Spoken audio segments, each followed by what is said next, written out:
lo que vamos a abordar hoy es el tema de los experimentadores, que cuando empezamos a trabajar con ISER, una de los planteos más fuertes, y créanme que no es fácil, ni lo fue, ni lo va a seguir siendo, pero no solo es lo que algunos amigos dicen, los ovnis de tuercas y tornillos, los que trabajan la teoría de la conciencia, sino que están aquellas personas que ponen énfasis en poner en su justo lugar lo que es el contacto y que hoy se aborda desde el concepto de los experimentadores. Cuando empezó a asomar esta palabra, que hace menos de un año lo empezamos a escuchar en distintos lugares, con más fuerza, si bien se conoce ya el rol de los experimentadores hace muchos años, en realidad asomó con mucha fuerza en los últimos años, y uno dice, bueno, es parte del marketing que propone el tema, y confieso que yo lo pensé, pero cuando empecé a conocer de cerca, junto con mi mamá incluso, una de las primeras personas que a mí me impactó mucho en la mirada y en las devoluciones que me hacía y que nos hacía, fue Robert Salas, el capitán Robert Salas, hoy un gran amigo, que cuando planteé incluso de presentar esta conferencia, me dejó un comentario diciendo, por fin, como por fin te avivaste. Bueno, no sé si me avivé, pero sí lo escuché, como escuché a otras personas, y me tomé el desafío de empezar a explorar un poco de qué se trataba esto de los experimentadores. Quiero también agradecer muy y mucho y profundamente a Luis Emilio Anino, que es un constructor de información de ida y de vuelta, y que mucho del material también que nosotros vamos incorporando en nuestro consumo, no solo interno de información, sino para abrir nuestra cabeza, lo trabaja él y de forma increíble y en silencio, así que mi reconocimiento también para Luis. Bueno, quiero empezar en principio con que esto surgió desde un poco desde el desafío que nos propusimos con ISER, ¿no? Porque uno de los conceptos en esa propuesta era preparándonos para el contacto. Dije, confieso también que me impactó mucho el eslogan, porque digamos, siempre tuve como una mirada bastante alejada sobre todo lo que ronda el contacto. Primero, es un tema que no domino. Segundo, porque creo que hay cuestiones médicas muy profundas, sea real o no lo que cuentan las personas. Hay una incidencia médica que tiene que ver con la mente, las afectaciones de salud psíquicas, emocionales, y siempre nosotros, incluso en términos particulares como equipo de investigación, nunca abordamos casos vinculados a estas cuestiones. Por lo cual, para mí también fue un desafío desde mi incorporación a ISER, volcar esta mirada preparándonos para el contacto. ¿Desde dónde? Me preguntaba. ¿Con quién y para cómo y con qué herramientas? Yo tengo una visión muy fáctica de las cosas, por lo cual siempre lo pensé, si se quiere, como una cuestión hasta diplomática. Yo sentada en las Naciones Unidas con el secretario general diciendo, bueno, preparémonos para el contacto desde el punto de vista diplomático, pero no, a medida que empezamos a caminar este camino, me fui encontrando con un montón de cosas, y créanme que es impactante. Bueno, quiero primero hacer una presentación formal de ISER en este concepto. Nosotros desarrollamos roles y acciones. El 8 de octubre del 2021, ISER lanzó en un comunicado oficial el reconocimiento del contacto y la interacción entre humanos e inteligencias extraterrestres no humanas a escala global. Todos coincidimos, y de hecho tuvimos que hacer un juramento desde donde nosotros veíamos el abordaje del tema. Y bueno, tengo que ser muy enfática en esto, digamos, mi camino, mi transcurrir en la investigación y en lo que voy hallando, investigando y consolidando, me llega a sostener cada vez más fuertemente la hipótesis extraterrestre. No puedo no decirlo porque sería falsear mi mirada y mi camino, pero sí creo que hay toda una necesidad de desarrollar esto, porque vamos a ver a dónde nos conduce. La interacción, esta no humana, puede ocurrir en varias formas complejas, entendiendo que hay variadas afirmaciones en relación al contacto que requieren una profunda investigación. Y esto también es importante aclararlo. Cuando hablamos de contacto profundamente, y hay que hacer necesariamente una división. Mucha gente dice que tiene contacto y hay una cuestión que tiene que ver con situaciones muy vinculadas a necesidades espirituales y eso aleja muchísimo lo que está por ahí sucediendo con las personas que realmente asumen tener contactos. Y esto hay que decirlo y con voz muy fuerte, porque hoy hay un montón de circunstancias que lo que hacen es embarrar la cancha, tapan el verdadero problema que hay ahí en el fondo. Y esto creo que es una de las responsabilidades que debemos asumir de aquí en adelante. ¿A través de qué acciones? Bueno, dadas las profundas implicancias futuras en la humanidad, ISER se compromete a ayudar a aumentar la conciencia pública sobre la experiencia del contacto en todo el mundo. Y ya sí, acá hablamos del contacto en todos los ejes, las personas que tienen estas experiencias, que sufren consecuencias y muy impactantes, que además requieren una mirada global, porque el contacto no es de un país en particular ni de una región, sino que es global, y creo que eso también hay que empezar a ponerlo. Y el rol de ISER a partir de esta circunstancia es empezar a afrontar y a poner énfasis y en su medida y justa situación en donde estamos parados con la experiencia. Bueno, acá después para los que cuando quede grabado pueden ver los contactos para tener más información en lo que hace a políticas de ISER. Los contactos son Gary Hesseltine, que es el vicepresidente de Donald Smith, que es el director continental de América del Norte. Vamos a... Bueno, hola, quiero presentarme de nuevo porque ahora soy Andrea Pérez Simondini, que les voy a hablar de este tema desde un lugar que nunca escucharon hablar de mí. Hay mucha gente que en estos días previos me preguntaba, ¿pero qué vas a decir? Bueno, vamos a empezar.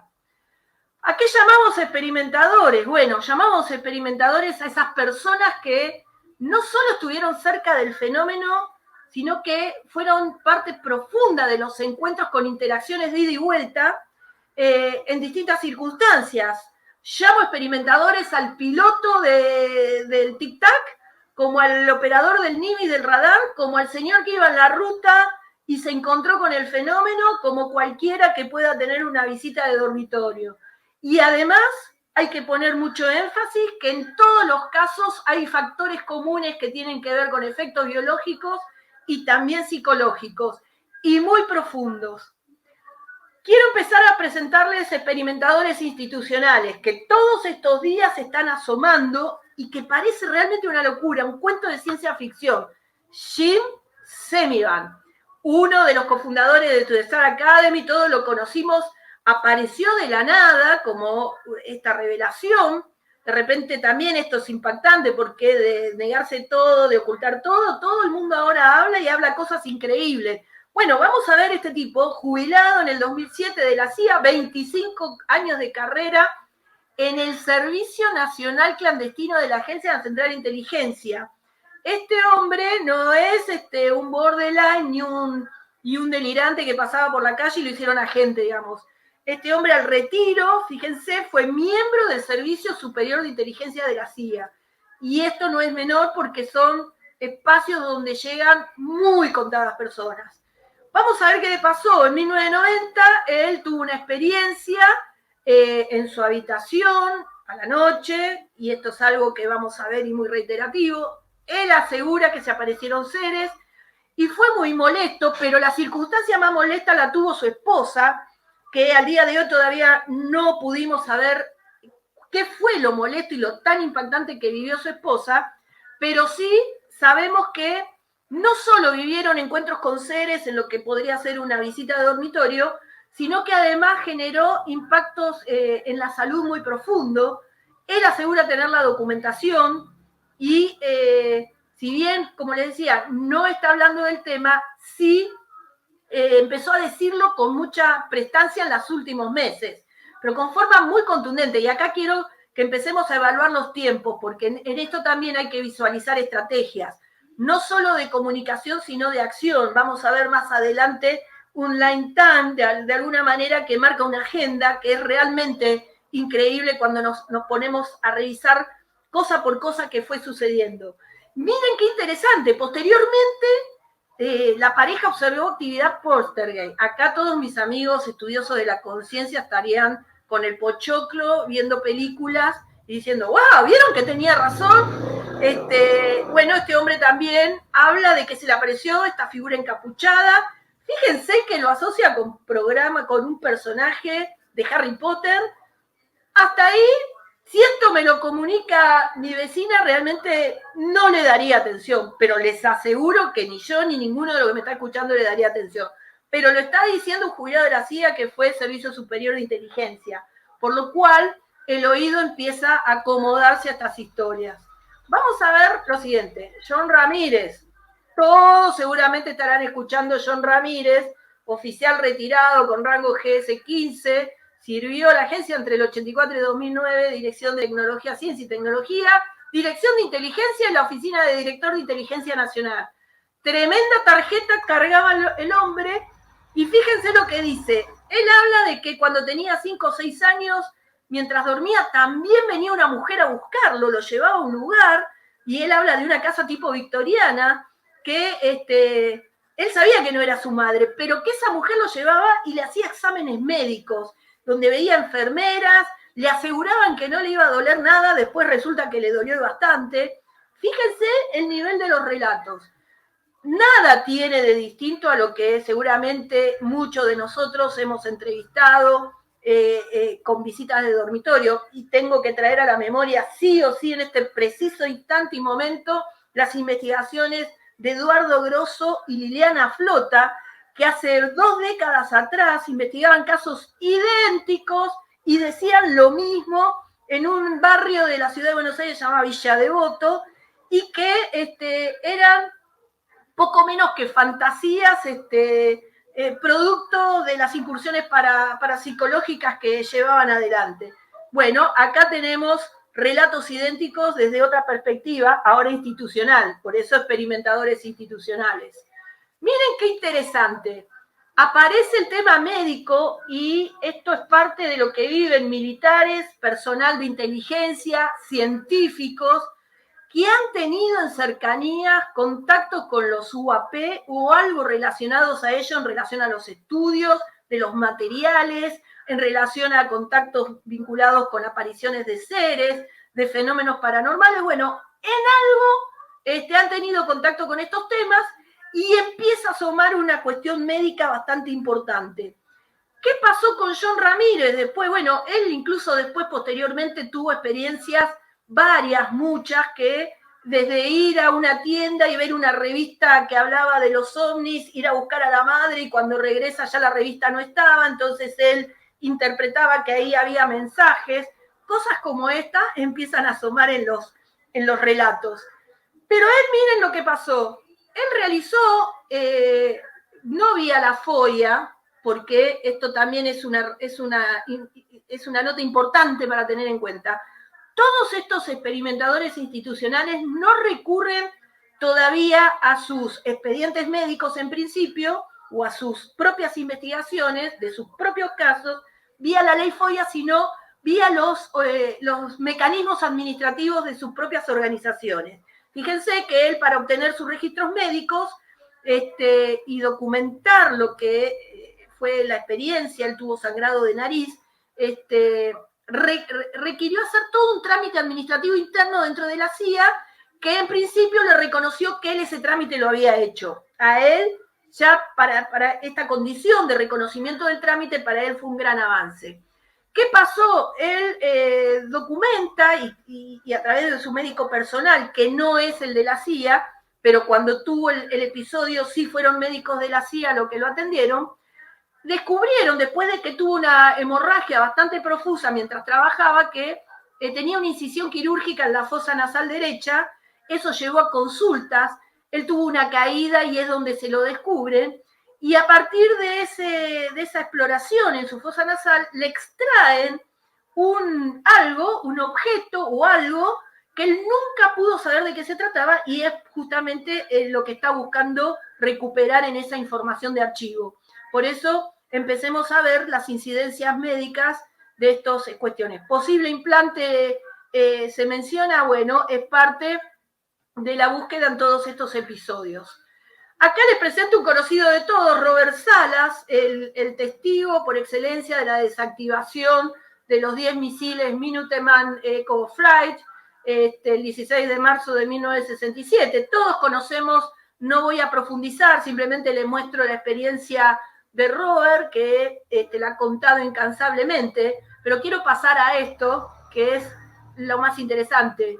Un día, estando ya hace 10 años atrás en Capilla del Monte, en un congreso donde él participó, de pronto se sale de su conferencia y dice, bueno, tengo que confesarles algo, yo he tenido una abducción junto a mi mujer y en presencia de mis hijos, y quiero contar por primera vez mi historia. La volvió a contar con mucho más detalles aquí en el congreso que hicimos en Victoria, cuando él se hizo presente.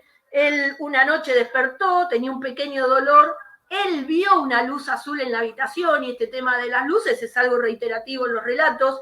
Rodrigo Fuenzalida ha contado muchos de estos episodios y los estudia profundamente, y despertó con su esposa, que también vio la luz, y en un momento pensaron que había un ladrón, lo cual él, como todo hombre, seguramente salió para revisar, y cuando quiere despertar a la mujer estaba profundamente dormida, inmóvil, y él lo próximo que recuerda es haber visto una figura en la puerta y con capucha negra, miren qué interesante, recordemos el testimonio anterior, y que no podía verle los ojos.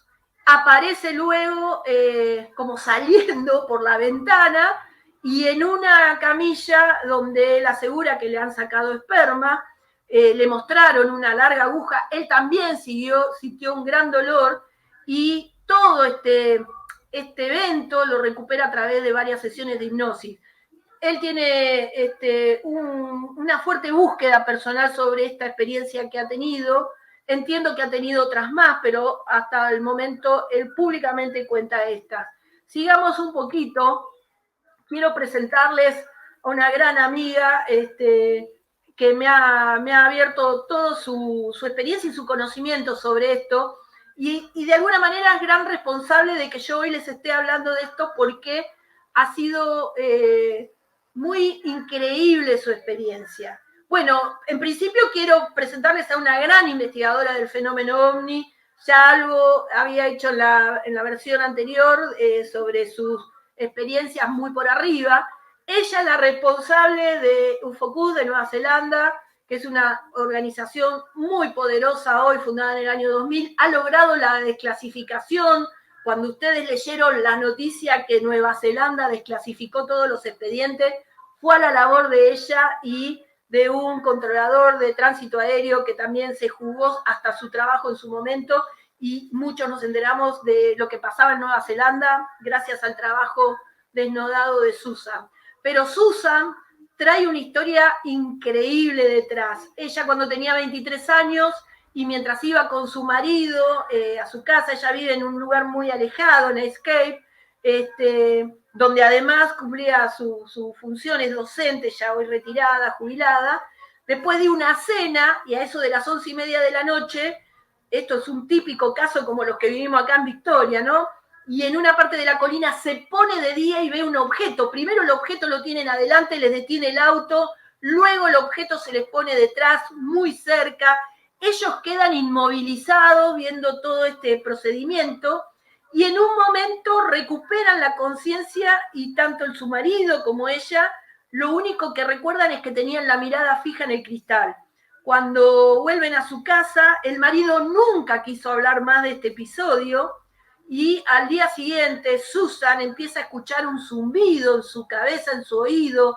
Tenía fuertes estados de mareo y mucha debilidad también que ya tuvo tanto con su marido en el momento de la experiencia. Tuvo una experiencia de tiempo perdido, y esto empezó a generarle profundas hemorragias nasales.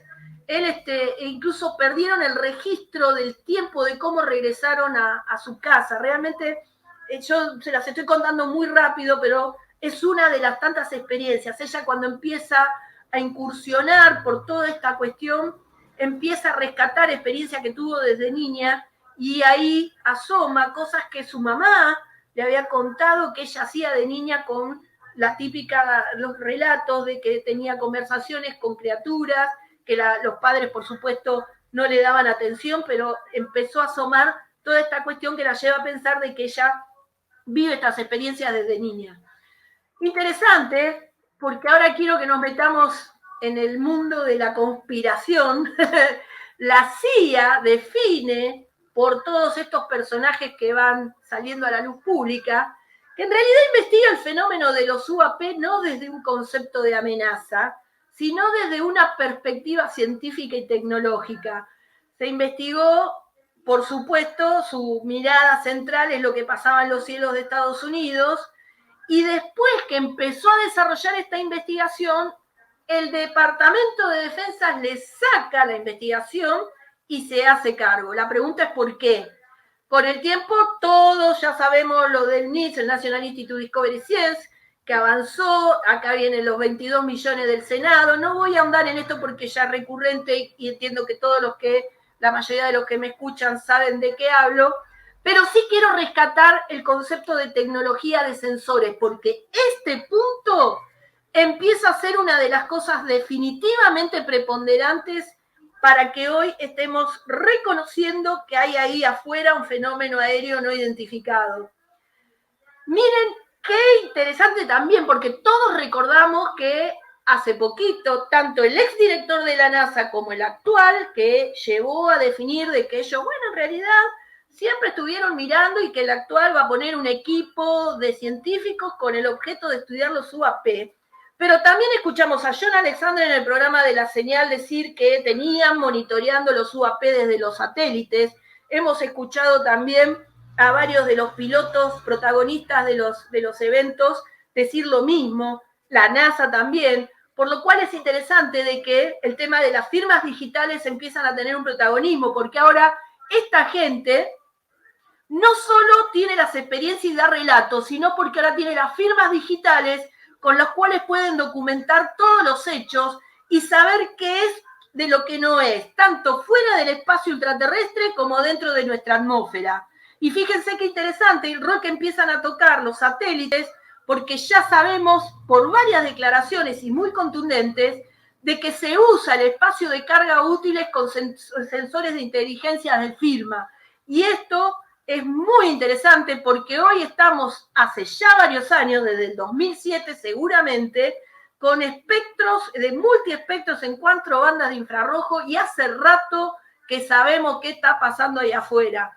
¿Qué tiene esto que ver con los experimentadores? Bueno, espérenme un cachito porque ahora se pone bueno. Susan Hansen dice algunas cosas. Me dice, Andrea, no es tan sencillo y tan a la ligera lo de los experimentadores. Me dice, ¿vos sabés lo que está pasando con ellos? Le digo, no, Susan, ni idea tengo. Bueno, hay todo un manejo de experimentadores hace muchos años y yo me puse a buscar, a hablar con uno, con otro, y empiezo a ver que realmente hay una cosa increíblemente rara por detrás de los experimentadores. Los experimentadores deberían mantenerse alejados de los grupos organizados y mantenerse independientes y trabajar solo con personas de ideas afines, me dice Susan. Digo, Susan, ¿por qué? Si hay grupos que pudieran ayudar a esta gente que dice tener estas experiencias, me dice, la relación de todo esto que se va conociendo de la apertura de los gobiernos con la CIA involucrada y hablando de experimentadores, no es una buena combinación, me dice Andrea, me dice Susan, Andrea, prestale atención a eso. Bueno, le empecé a prestar atención a eso y empecé a ver que muchas de las cosas que nosotros pensábamos que solo veíamos en las películas estaban sucediendo y ante nuestra vista. Mensaje a experimentadores, me dice Susan. Muchos grupos nuevos comenzarán, sabrán muy poco, por lo que sería muy fácil de infiltrar o destruir, causando daño al sujeto. Pregunta, ¿por qué ex miembros de la CIA se interesan por experimentadores? Dije, vaya, qué buena pregunta. ¿Se acuerdan cuando decíamos que algunas organizaciones habían sido cooptadas por la CIA, por los organismos de seguridad, para ver qué manejaba la base de datos, de aquí, de allá? Algunos tenemos algunas cuestiones más certeras, con algunos movimientos, cómo se establecen reingenierías de organización para ver por dónde llegamos a la información. Yo puntualmente les he manifestado en más de una oportunidad que hemos tenido la mismísima visita de gente vinculada a Robert Bigelow con el objeto único y excluyente de recuperar objetos caídos del espacio y de eventos que tuvieran que ver con centrales atómicas, centrales eléctricas, y no les importó nada saber por dónde llegaban, pero llegaban. Bueno, no me parece tan ridículo el planteo que me hacía Susan de que por qué plantearse el hecho de que los miembros de la CIE se interesan por los experimentadores. Pero vamos a avanzar. Acciones. Me empecé a hacer un borrador de trabajo y dije, bueno, a ver cómo viene la mano. 3 miradas encontré en este desarrollo. La mirada 1, organismos oficiales lanzaron programas específicos con experimentadores. SIC, interesantísimo porque hoy tenemos a esta gente que estuvo en la CIA, y ahora lo vamos a ver en concreto, que empiezan no solo a mostrar sus credenciales, sino a contar estas experiencias que los colocan como experimentadores. Experimentadores que además contienen y capacitan nuevos experimentadores. Increíble porque ya desarrollan estructuras organizacionales. La mirada 2, organismos de inteligencia que se infiltraron en organizaciones civiles para acercarse a experimentadores. Y la mirada 3, organizaciones civiles que trabajan en absoluta reserva con experimentadores. Y esto realmente abre un abanico increíble de cosas que están sucediendo y vamos a desarrollarlas. ¿Se acuerdan? Hace un ratito les presenté al amigo John Ramírez, pero me juego cualquier cosa que muchos de ustedes hoy se están enterando que existe esta organización Opus. ¿Qué es Opus? Soporte para experimentadores. Y ahora vayan, busquen los videos de las entrevistas de los últimos tiempos de John Ramírez y van a ver cómo John Ramírez los guía directamente a Opus. Es muy probable que nos hayas encontrado porque has tenido una experiencia. Esta sí te recibe la página de Opus. Y desde muchos grupos de investigación se llevan adelante acciones de contacto para atraer el fenómeno, y esta es una frase que quiero que la incorpore, la voy a repetir. Desde muchos grupos de investigación se llevan adelante acciones de contacto para atraer el fenómeno. Acá podríamos decir varias cosas, ¿no? Porque pienso en los grupos de contacto que van en la búsqueda del 7º portal, que se va a abrir en cualquier momento en distintos lugares del mundo. O podríamos hablar de comunicaciones vía radio, donde utilizando la longitud de onda y la microfrecuencia podemos generar señales como el SETI y ver dónde llegan nuestras búsquedas para... Esto también sería acción de contacto para atraer el fenómeno, claramente, el SETI lo es. Entonces fíjense cómo empiezan a aparecer disparadores. Utilizan personas que han tenido estas experiencias con referencia de conocimientos elevados. Y acá también quiero detenerme porque estos experimentadores no solo han vivido experiencia de encuentro desde alguna circunstancia con los UAP, sino que empiezan a incorporar información reveladora, pero no de esta que decimos, no, me encontré con un ser extraterrestre de la galaxia o de Melmoc, para traer al recuerdo, y me dijo que vamos a tener desastres naturales, que vamos a tener cataclismos. No.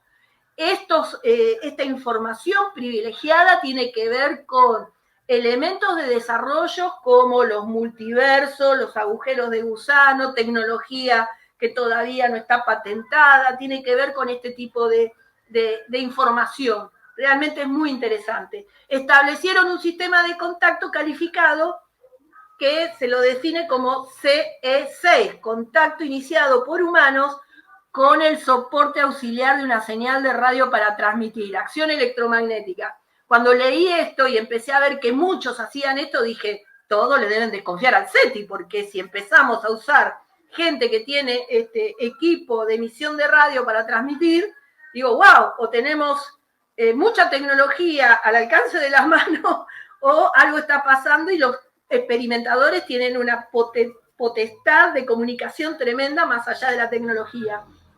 Opus ha reconocido la necesidad de un hogar donde un experimentador pueda recibir asistencia para ubicar y elegir un profesional que tenga conocimiento sobre una experiencia particular en cuestión. Bueno, lo que en realidad quiero mostrarles es que empiezan a asomar organizaciones que se dedican a darle soporte no solo de práctica y desarrollo para experimentadores, sino de contención. Esto realmente hay que ponerle el ojo, en mi humilde entender, porque como en todos los ámbitos de la vida, habrá gente con buenas intenciones y quizá otros no tanto, pero en principio hay una naturaleza de buscar estas cuestiones, dividir la creencia de lo que es espiritualidad y de lo que es una experiencia extraordinaria, y creo que acá empieza a vislumbrarse parte del camino que proponen los verdaderos experimentadores. Vamos a seguir. Bueno, no tengo que presentarles el MUFON. Y me vuelvo a jugar lo que no tengo, que muchos de ustedes no sabían que el MUFON tenía un equipo de recursos de investigación de experimentadores. Los que por supuesto están en el tema, claro que sí. Pero bueno, el MUFON tiene una sección que vamos a pasar rápidamente. Bueno, lo voy a contar porque más o menos propone lo mismo, con mucha más disciplina y mucha más rigurosidad, digamos, y esto quiero que resaltar porque empieza a ser la parte del problema. Los equipos de recursos de experimentadores siempre, pero siempre han tenido una manifestación de confidencialidad sobre el experimentador. Ha pasado algo que tiene que ver con la aparición a la par de la CIA y estos experimentadores institucionales, que la nueva conducción del MUFON empezó a solicitarle al equipo de recursos de investigación de experimentadores que les dé la base de datos de quiénes son los experimentadores.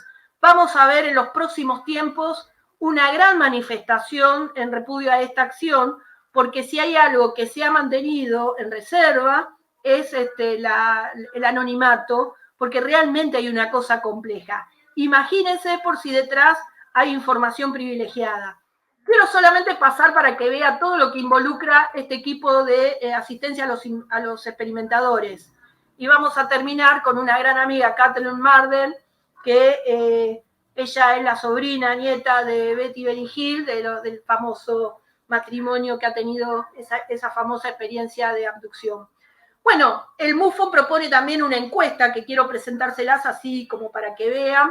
Cuestionario para experimentadores es muy grande, pueden entrar a la página, seguramente pueden ver todos los puntos, pero realmente es una base de datos tremendamente compleja, con muchos elementos de fuerza, y acá una de las cosas que empieza a tomar mucha consistencia y mucha fortaleza es el experimentador como fuente de información privilegiada, más allá de la búsqueda dirigida de contacto hacia el fenómeno.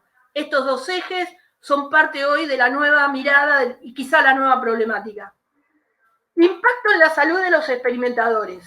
Hasta ahora venimos viendo lo que es la nominación de experimentadores, cómo se están desarrollando, y he puesto algunas, porque lo que no puse, que es más conocida, la de Robert Bigelow, que está trabajando justamente con la Fundación de la Conciencia, y realmente también tengo que nombrar de nuevo en el programa de Fernando Silva, cuando se entrevistó a John Alexander, él habló que Robert Bigelow le propuso hacerse cargo de la Fundación de la Conciencia justamente por el trabajo con los experimentadores, y él se negó. Y es muy interesante, y sé que Fernando está escuchando, en la próxima entrevista ahondar con John Alexander cuál fue el motivo de la negación, y yo ahora creo entender, Fernando, por qué se negó John Alexander. Por el manejo indiscriminado y espurio, si se quiere, de todas estas personas que realmente no la pasan bien y que tienen estas condiciones extraordinarias, pero también una grave afectación a la salud. Y vamos a entrar en esto que me parece que además se convierte en lo más complejo. Bueno, quiero presentarles un amigo hoy personal, Gary Nolan, profesor de patología de la Universidad de Stanford. Él publicó más de 300 artículos y tiene más de 40 patentes. Bueno, ahora son 54. Él llega un día, gente de la CIA, y le dice, mirá, tenemos estas personas que han tenido contacto con los UAP y han tenido algunas manifestaciones de salud complejas. Eso lo tenía que analizar, él es microbiólogo, y empezó a hacer un estudio muy profundo sobre una muestra de 100 pacientes, como ven, en su mayoría personal de defensa o gubernamental, o personas que trabajaban en la industria aeroespacial. ¿Qué pasaba con estas personas? Tenían efectos puntualmente enfocados en el cerebro, los famosos puntos blancos, esa mancha blanca que aparecen esparcida y que solo son detectadas con resonancia magnética y que aparecen con una configuración de cicatrización, tejido muerto, donde el sistema inmunológico ataca al cerebro. Y esto entramos en un campo tremendo, queridos amigos, televidentes, youtubers. Y Gary Nolan hace esta manifestación. Eso es probablemente lo más parecido a lo que podría llegar si quisieras ver una instantánea de uno de estos individuos. Puedes ver rápidamente que hay algo mal. Esas radiografías que ustedes ven ahí muestran los puntos blancos. Vamos a adentrarnos un poco en estos estudios, pero inicialmente quiero destacar la importancia del trabajo que hace gente como Fénix 4, que trabaja y articula con la Ley de Acceso a la Información Pública, como muchos de los miembros de Sephora, porque a partir de esos trabajos empieza a aparecer documentación que nadie le prestaba atención antes y que empieza a dar información muy valiosa. ¿Por qué digo esto en este lugar? Porque gracias a la FOIA en Estados Unidos empezaron a aparecer documentos desde otro lugar que tuvieron relación directa con el fenómeno de los UAP y sus estudios, y que es una linda entrada, y sé que Cecilia está ahí escuchándome, y es una linda entrada también para empezar a accionar con la Ley de Acceso a la Información Pública, que es desde el campo de la salud. Miren por qué. Les quiero presentar al doctor Keith Green.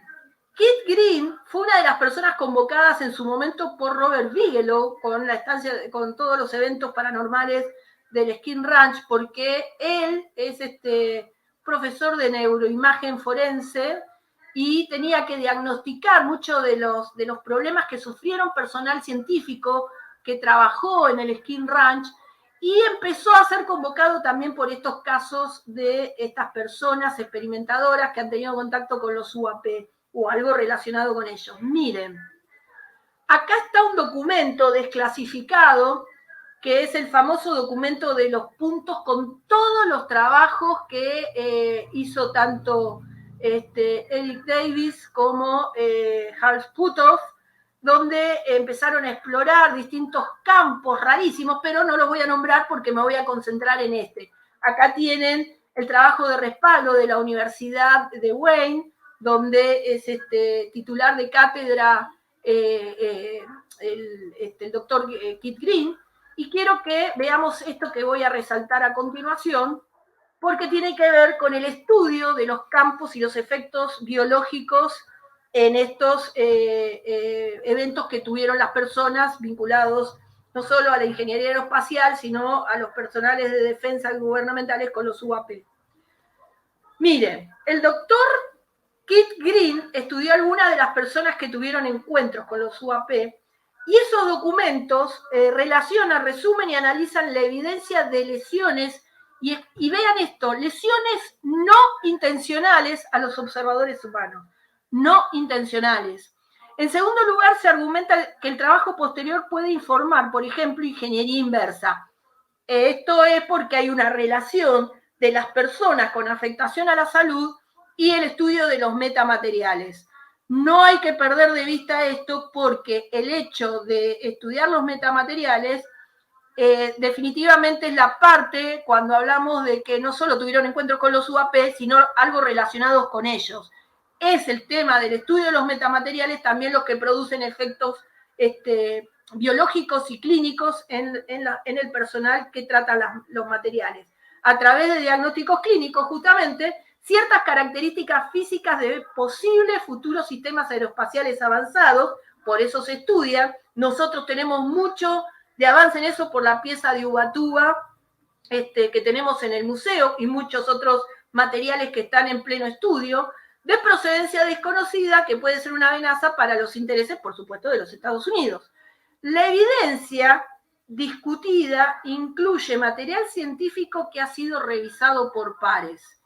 Y acá quiero enfatizar revisado por pares, porque todo lo que declaman hoy, que en realidad la ciencia, bueno, nosotros tenemos en la Fuerza Aérea Argentina un erudito que está resolviendo todos los complejos casos de Estados Unidos, por lo cual estamos también en posición de exportar conocimiento y capacidades, porque por ahí puede ser un revisor por par de alguno de estos cosas, de alguno de estos documentos y experiencias, pero en realidad creo que hay que prestarle mucha atención a esto, porque todos los documentos y todos los elementos que están asociados en relación a los UAP vienen revisados por pares, y quiero volver a hacer énfasis en esto porque es lo que exige la ciencia bien entendida, revisión por pares, para que después se publique y para que después se patente.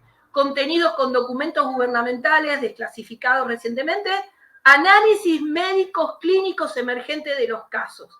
Bueno, esto empieza a ser el camino interesante a seguir. Vamos a ver qué pasa. Fíjense que algunas de las personas que sufrieron estas consecuencias empiezan a presentar patrones muy bien definidos. Vamos a ver, con base en casos históricos, se descubrió que los humanos han sido heridos por exposición a vehículos anómalos, especialmente en el aire y cuando están relativamente cerca. Quiero decirle que esto es lo que concluyó el documento pedido con revisión de pares. Los principales mecanismos de lesión están relacionados con efectos de campos de radiación electromagnéticos EMR. Se conocen bien las características biofísicas de las lesiones. Esto lo vamos a ver en breves minutos porque realmente es impresionante. Ya conocen muy bien las lesiones que produce en términos biofísicos el fenómeno. Los sistemas de propulsión relacionados con la energía no se comprenden bien. El despliegue potencial del sistema es, por lo tanto, importante para comprender. Hay un objeto de estudio en esto. Y se han informado con precisión suficientes incidentes, accidentes, UFO crash, le voy a poner yo mi propio concepto, y datos médicos adquiridos como para apoyar la hipótesis de que algunos de los sistemas avanzados ya están implementados y son completamente ajenos a Estados Unidos. Comprensión de inteligencia, claramente es el estudio. ¿Qué lesiones provocan? Acá vemos algunos de los síntomas recurrentes. Y cuando empecé a leer este documento y lo comparé con los experimentadores con los cuales hablé, realmente me conmocionó porque en la cercanía reconozco muchos de estos eventos y estas lesiones. Escuchar ruidos extraños sumando en la cabeza, y eso enfermó a la gente. Lesiones por calor y quemadura, ionizante, no ionizante, térmicamente inducida. Efectos neurológicos, cognitivos, sistema nervioso central, y esto también va para Cecilia y para Pablo Álvarez. ¿No le hace acordar lo que daban los resultados del Oxindol, el inhibidor del sistema nervioso central? Sí, esto es para las investigaciones en casos asociados con luces anómalas aéreas y terrestres en relación al hallazgo de evidencia física con la mutilación de ganado. Porque por ahí, viste, que dicen que son el ratón hocicudo y que es parte de la imaginería popular y qué sé yo. Estamos hablando de casos donde interviene la ciencia con unidades académicas. Sistema nervioso neuromuscular. El temblequeo, por ejemplo, que vemos en muchos de estos casos de mutilación de ganado. Central y autónoma. Sistema nervioso sensorial, periférico, neuropsiquiátrico, neuroendocrino. Auditivos, nervios craneales séptimo y octavo. Esto también sé que le va a conmocionar a mi mamá que está escuchando y viendo por primera vez mi conferencia, porque ella muchas de estas cosas que estoy mencionando las sufrió y las sufre. Comunicación y efectos incapacitantes, ruidos neurocognitivos central. Un subconjunto razonable de ellos afirmó haber visto UAP y algunos afirmaron estar cerca de cosas que los enfermaron. Volvemos a los metamateriales. En última instancia, el equipo del Dr. Kidd descubrió que las personas que originalmente pensaron que estaban dañados tenían una conexión excesiva de neuronas entre la cabeza del caudado y el putamen. Vamos a ver acá porque yo les aseguro que se van a asombrar con lo que sale a la luz. Una cuarta parte de los pacientes de estos que son tratados con resonancia magnética aparecieron con heridas y afirmaron haber tenido contacto. Y luego se descubrió que la mayoría tenía síntomas idénticos al síndrome de La Habana. Bueno, voy a detenerme un puntito ahí. Agarren lápiz y papel, y esto para Carmen Céspedes, que le encantan estas cosas, empiecen a estudiar los efectos del síndrome de La Habana. ¿Por qué? Porque algunas personas que han visto UAP no tenían síndrome de La Habana, pero presentaban una gran cantidad de síntomas que parecían serlo. Entonces, claro, estarán preguntándose, ¿y qué es el síndrome de La Habana? Bueno, espérense un ratito que ya lo vamos a ver. Quiero mostrarles y un poco orientarlos de dónde viene. Ya les conté que Keith Green fue contratado en su momento por Bigelow Aerospace para el departamento de BAS. Ahí es donde está mucha gente que venía del NIST, el National Institute Discovery Science. Bueno, a mí me resulta muy interesante esta parte, porque ¿se acuerdan que el NIST, o estoy equivocada, no eran los que investigaban la mutilación de ganado, las abducciones, los fenómenos paranormales? Bueno, todo empieza a tener como más sentido para mí. Y cuando aparece en el informe el estudio y la afectación de la cabeza del caudado y el putamen, dije, ¿qué es esto? Bueno, empecé a consultar con médicos amigos y a adentrarme en este tema, y realmente es apasionante. Acá va a ser medio pesado esto, pero es necesario. El núcleo caudado es uno de los componentes de los ganglios basales. Se encuentran en la profundidad de los hemisferios cerebrales. Ahí ustedes ven la imagen donde pueden ver esas dos cositas rosadas con forma de C. Bueno, ahí en el medio está atrapado el núcleo caudado. Estos núcleos, junto al cerebelo, participan en la modulación del movimiento en forma indirecta, desde la corteza a los núcleos, y de estos de vuelta a la corteza motora vía núcleos talámicos. Es muy interesante porque si vemos los síntomas, habla de inmovilidad, y cuando vemos los experimentadores que hablan que puntualmente en las visitas de dormitorio se manifiesta la inmovilidad como preponderante, si se quiere. En el tema de la mutilación de ganado, una de las cuestiones que empezamos a ver es una cierta inestabilidad en el movimiento de los animales. Habrán leído y escuchado miles de veces ya de que los animales no hacen ni el pataleo de muerte, que es común, quedan inmóviles. Y ahí después empezamos a atar cabos que son muy interesantes desde el punto de vista de la salud. Su estrecha relación funcional con otro de los núcleos basales, el putamen, da lugar a su agrupación en el conjunto denominado estriado, que también agrupa el núcleo accumbens. Caudado y putamen se encuentran separados por las fibras descendentes de la cápsula interna.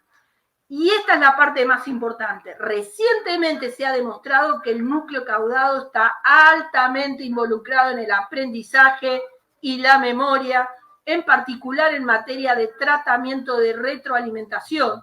En general, se ha demostrado que la actividad de los nervios estará presente en el núcleo caudado mientras que una persona está recibiendo una respuesta. Es muy interesante porque ahí yo le pedí rápidamente ayuda a algunos amigos y vamos a ver qué nos han dicho. Espero que salga el sonido.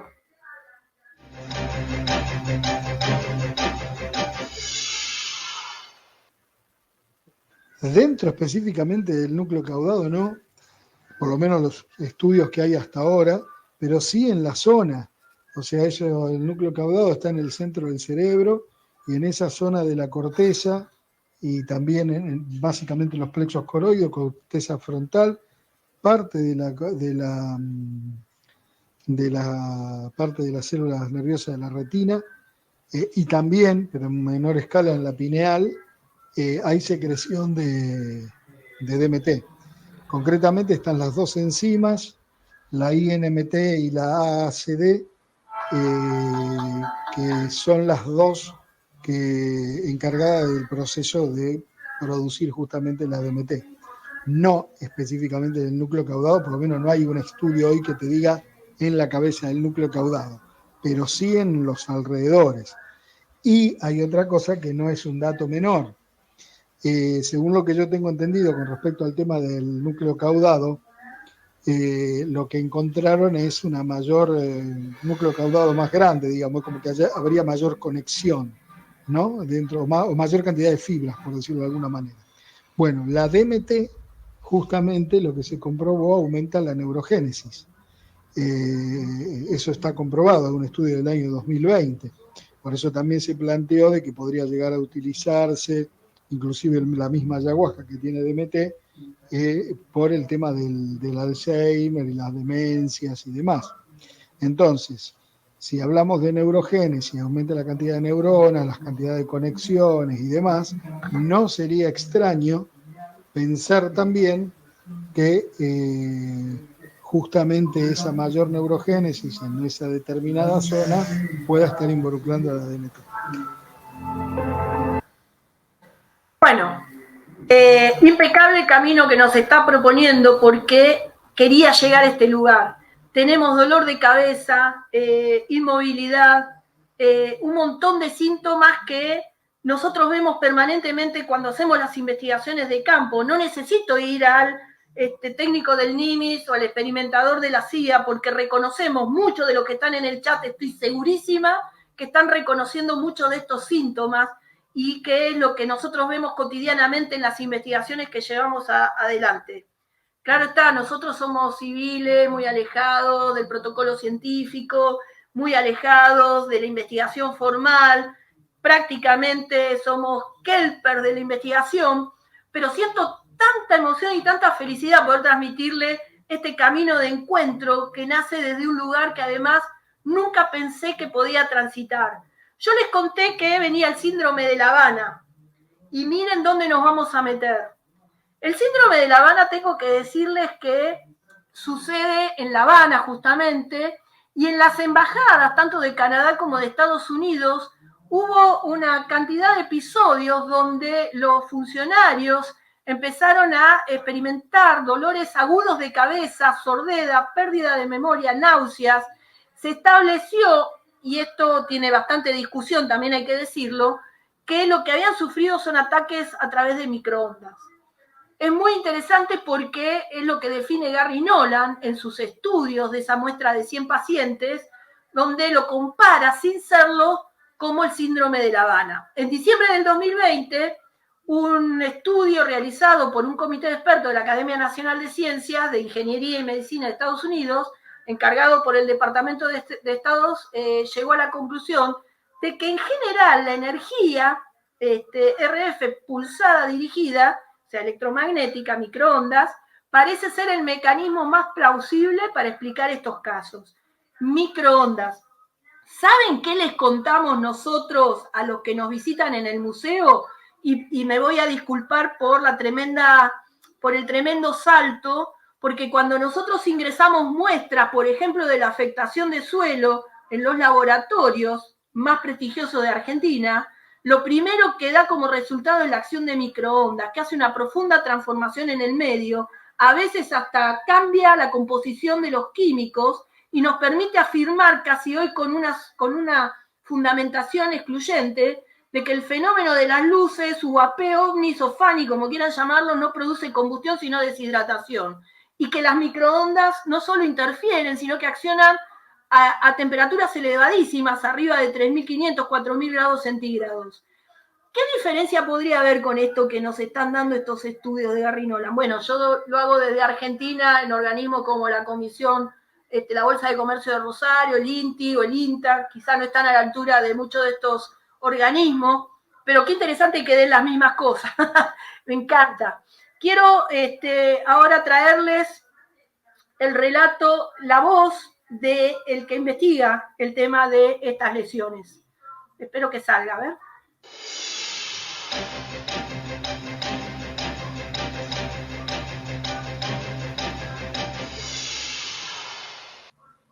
You said you were working in your lab and you were approached by people from the CIA? People from the government, people who said that they were associated with the CIA, beginning of the injury studies that we did on a cohort of probably about 100 patients. The majority of whom ended up, the ones who were especially got extremely sick, the majority of whom now we understand to mostly be Havana syndrome patients, or to have symptoms which are extremely similar to. I mean, the problem with Havana syndrome is that it's a broad array of different problems. So is that Havana syndrome attributed to UAP, or no? No. So, I mean, this is where people, I think, have gotten pretty confused about the whole thing. You know, there were about probably, you know, between 80 and 100, I don't know the exact number, patients who all been essentially put into a bucket. These are people who, there was no explanation for how they had come to be sick. And they were a range of things that were noses in their head. They were, you know, getting sick. And then amongst them were a few experienced. Remember, this is circa 2012, 2015. We didn't know what was wrong with these people. And it wasn't really until 2018, 2019 when Havana syndrome started to really reach a crescendo of noticeability that HIT realized that many of our patients had symptomology similar to the Havana syndrome came off the table. And for the caudate nucleus and the putamen, those were people that were having experiences? So that became a coincidental finding, right? So it wasn't, we weren't looking for it. We were just looking at damage in some people's brains. And at least at the level of resolution of the MRIs that we had, there were some people who were clearly damaged. It looked like, you know, sclerosis in the brain, immune system damage, and functional damage, scarring. And by pure luck, the images were taken and what was provided in the pain that basically dissected the basal ganglia more or less around the area here. I mean, of course, it's a whole MRI to do, but the ones that we happened to look at were sort of midline, and we noticed in a few of the individuals that they had a clear, basically looked like, at the beginning we thought it was what's called white matter disease. But it's like, okay, well, we were excited at first because we thought that whatever the issue was with these people, it was focused on the area of the brain. But then on the flip side, if you look at these other ways of reading an MRI, you realize this was living tissue. And then you realize that, okay, this is actually a normal part of the brain. But in these individuals, it was hyperextended, right, overdense. Now, why that's interesting is when we looked at a control study, you didn't find it. You know, in these individuals we did. So we started thinking, you know, at least asking, what could be special and what's different about this group of individuals? Now, remember, a lot of these people have no experience. There were a few experiences, and then just by chance we threw in a couple of remote users. Bueno, empezamos a adentrarnos en la relación experimentador con cuestiones de salud, el hecho de buscar el fenómeno, y este es el punto que empieza a mostrarnos como la luz al final del camino. Luego de desarrollar el informe, que no está orientado a decir que esto es una amenaza, sino a mostrar los hallazgos científicos, no sabemos en realidad qué está pasando, pero lo que está pasando es legítimo. Supuestamente la Dirección Nacional de Inteligencia informa al presidente, lo que ya todos conocemos a través de este grupo de trabajo generado, a los formuladores de políticas, que son los que están generando todos estos proyectos. Nunca se le dice qué políticas deben seguir, sino que se le dan opciones, ¿no? Lo que en las agencias de seguridad de gobierno se llaman palancas de decisión, para que el decisorio, digamos, el que toma la decisión, pueda saber qué política desarrollar y qué puede ejecutar, evaluar y también hacer un diagnóstico de los resultados no deseables, pero en realidad esto es lo que empieza a asomar como uno de los rangos en los cuales algunos experimentadores empiezan a entrar en una situación de temor, si se quiere. algunas políticas instaban a que es interesante seguir observando el fenómeno, por supuesto, pero no provocarlo, seguir observando, pero querer hacer algo para atraer al fenómeno, o no solo vamos a observar, sino que vamos a tomar una acción cinética contra este fenómeno, la teoría del derribo sería, y ver qué de eso que se derribó, qué hay por ahí adentro y qué explorar. Estas es un poco las tres líneas que algunos de los que se llaman experimentadores y mucha de la gente que está acercándose y trabajando con ellos hoy plantea como visión, porque ya vimos las cuestiones estratégicas, el conocimiento privilegiado que los experimentadores parecen manejar, el hecho de atraer el fenómeno desde algún lugar para poder estudiarlo, porque además tiene materiales exóticos extraordinarios, con quizá desarrollo tecnológico impensado, y bueno, y estas son las cuestiones que ahora entramos en el mundo de la política en los marcos decisorios. ¿El fenómeno está ahí afuera? Sí, ni lo dudemos. Ahí está, los astronautas lo ven los controladores aéreos, lo vio el tipo del NIMI, lo vio la señora que va por la ruta. ¿El fenómeno es global? Sí, lo vemos por todos lados. Lo que están viendo no son los trencitos de los Starlink, sino que es una gráfica de que el fenómeno está por todos lados.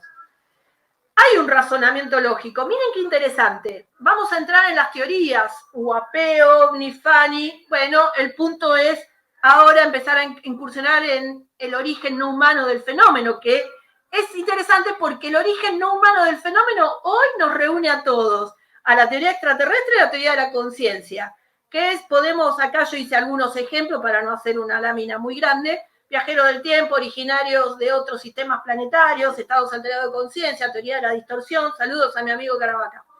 Y miremos qué interesante. Hay un reconocimiento de no identificación. Sí, efectivamente, hoy estamos en ese reconocimiento y se abrió una pequeña puerta para también incorporar el posible origen no humano del fenómeno. Por supuesto, a la par de que sean desarrollos tecnológicos de otra potencia, fenómenos atmosféricos, meteorológicos extraños. ¿Es una amenaza avanzada tecnológica? Bueno, eso es lo que definen los organismos hoy oficiales que lo estudian. Nosotros tenemos quizá alguna mirada sobre las cuestiones de seguridad, porque si se aparece arriba de un aeropuerto, quizá hay una cuestión de análisis sobre las operaciones de tránsito aéreo y el riesgo. Saludos a los que no les gustan que yo diga esto, pero claramente existe. Ejemplo, el caso Polanco, hizo una maniobra evasiva de escape, el ovni se le anticipó a la maniobra, le hizo un giro por abajo, subió 90 grados, y bueno, y después generó uno de los casos trascendentes de Argentina. Fenómeno global, por supuesto, en todos lados. El fenómeno no es de un país determinado, no es de Estados Unidos, no es de Rusia, no es de China, no es de Argentina, es global.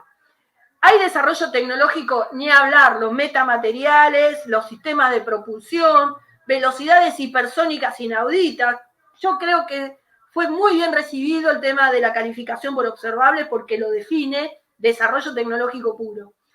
Interacción, manipulación con las personas, definitivamente. En el camino que les estoy proponiendo hoy, queridos amigos, es indiscutible que hay una interacción y manipulación con las personas, sin lugar a dudas. ¿Hay modificación de medios? Por supuesto también. Ya les comenté, aparece la microonda, altera los químicos de los suelos, interfieren en las cuestiones electromagnéticas, hay situaciones no solo químicas, sino biológicas, hay para hacer dulce de leche, como decimos en Argentina. La realidad y o imaginación, bueno, es parte de la discusión que nos estamos dando.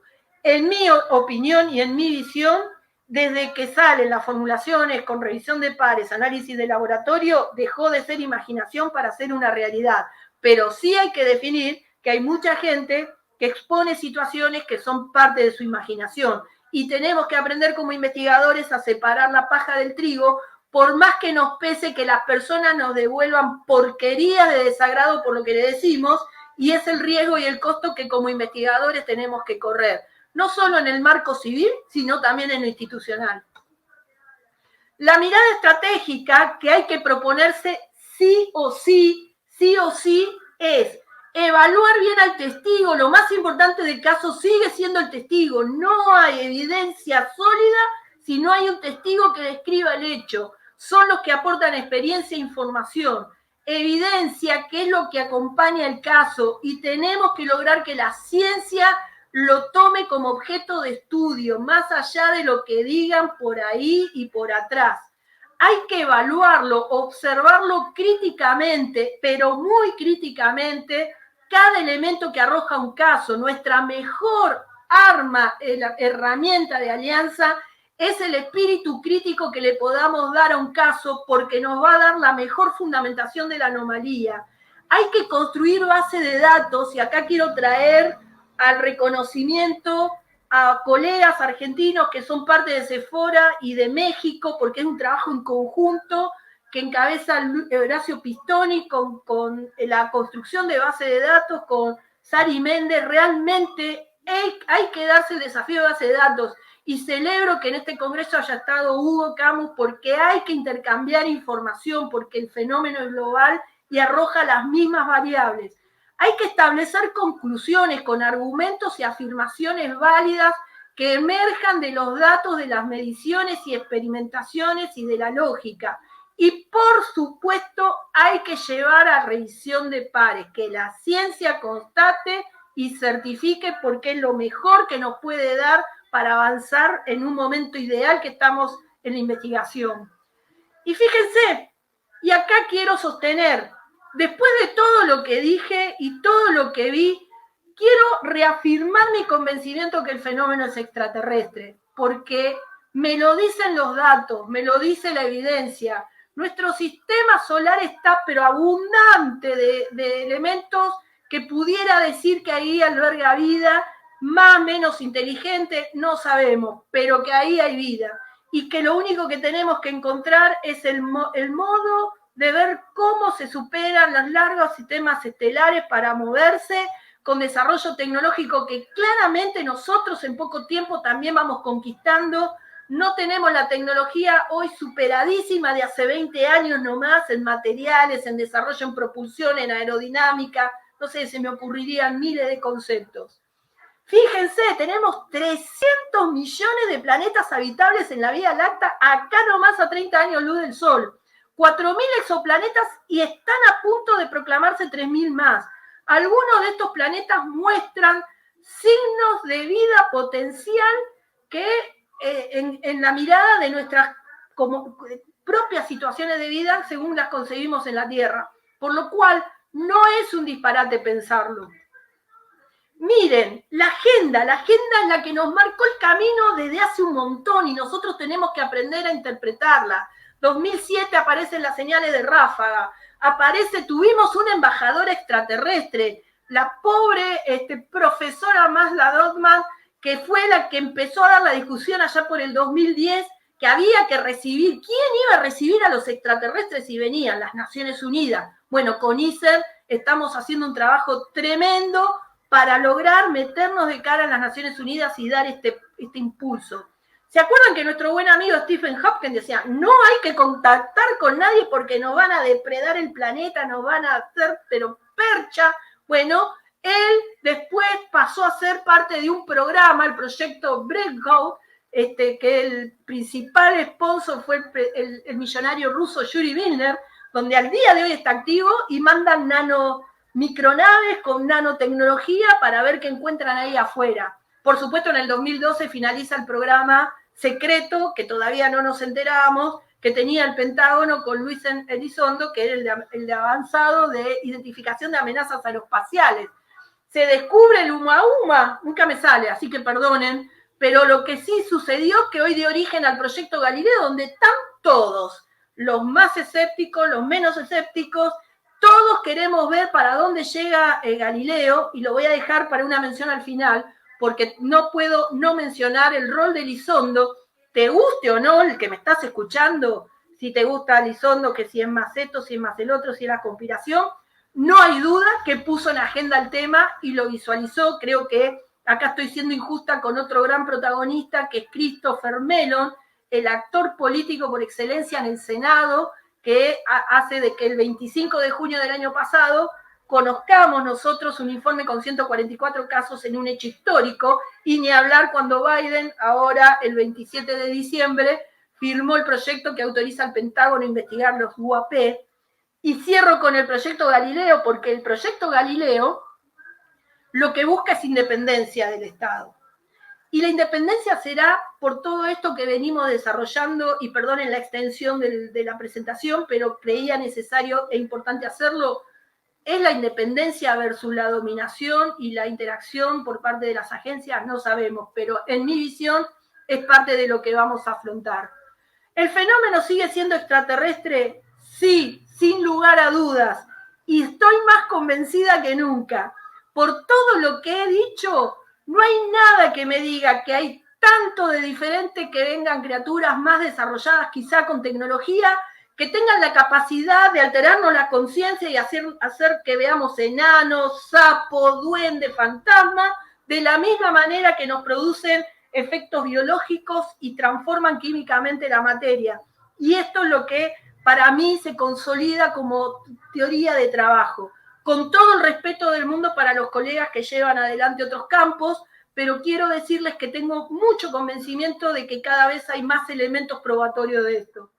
Y para terminar, quiero hacer una reflexión en voz alta para que todos pensemos de aquí en adelante. Hay un fenómeno que es de origen no humano, y esto es una afirmación. Me pregunto si hubieran extraterrestres con capacidades para intervenir a través de nuestras capacidades físicas y psíquicas. Yo no tengo dudas. Los elementos físicos comienzan a ser contundentes, firmas tecnológicas, sensores, inteligencia artificial. Todos estamos siendo testigos de estos desarrollos. Y hay demasiado interés de las instituciones que a mí me ponen alerta. Seguridad versus amenaza. Bueno, creo que vamos a tener que trabajar mucho en lo civil desde nuestros equipos de investigación a nivel global sobre esto. No debemos exponernos a que nos amedrenten con el concepto de amenaza, en mi humilde entender. Hay un fenómeno más allá de Estados Unidos, Rusia y China, y tenemos que hacer el esfuerzo para darle fortaleza a la investigación en todos los continentes. El fenómeno es global y no es restrictivo a un solo país.